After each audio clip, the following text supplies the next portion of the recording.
Ndagira ngo wumve neza iyi nkuru, wumve n'isomo ririmo. Igihe kimwe hariho umwana w'umuhungu.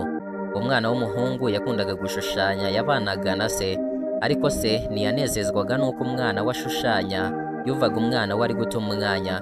Igihe kimwe umwana yaje gushushanya igishushanyo, arangije abwira se ati papa reba iki gishushanyo ninjye wagishushanyije. Ubwo umwana yibwiraga ko ise agiye kumushimira kubera ko yagishushanyije.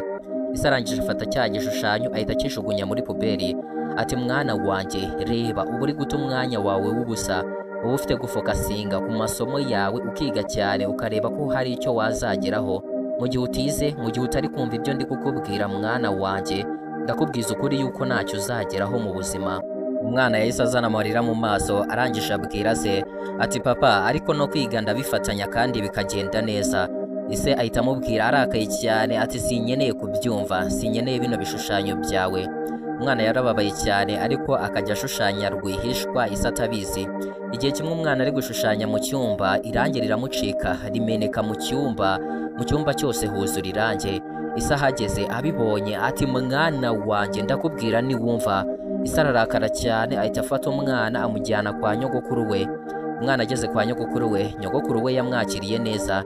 Nyogokuru we aha agaciro ibyo umwana akora, akajya amuha umwanya agashushanya. Kuko umwana avuye ku ishuri, nyogokuru we ntamubangamire, akamuha umwanya akisanzura agashushanya, kubera ko nyogokuru we nyine yumvaga ko umwana agomba gukora icyo ashaka, icyo akeneye mu ubwo birumvikana ise yari yaramujyanye kwa nyogokuru we ngo abe ariho azajya aba, kubera ko niyifuzaga kubana n'umuhungu, niyifuzaga kubana n'umwana abwira ikintu niyumve, niyifuzaga kubana n'umwana ukora ibyo se atifuza.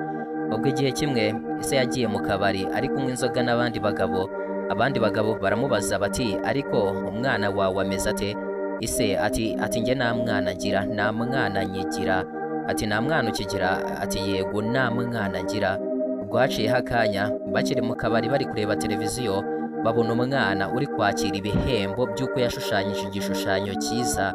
Igishushanyo cye cyari kirimo kirahabwa miliyari y'amadolari yose.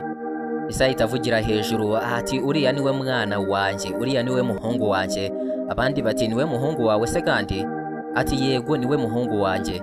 Ubwo barakomeza bareba televiziyo, abari bari guha umwana ibihembo muri televiziyo babaza umwana bati mwana muto ugeze ku kintu gihambaye ku myaka yawe, ninde washimira kuba yaragufashije kugira ngo ugere kuri ibi byose? Umwana arangije arasubiza ati njye umuntu nshimira ni nyogokuru wanjye wahaye agaciro ibyo nkora, ndetse akampa n'umwanya nkisanzura akanyubahira ibyo nkora. Ubwo se ndetse n'abari mu kabari bose barimo barumva ibyo umwana arimo aravuga.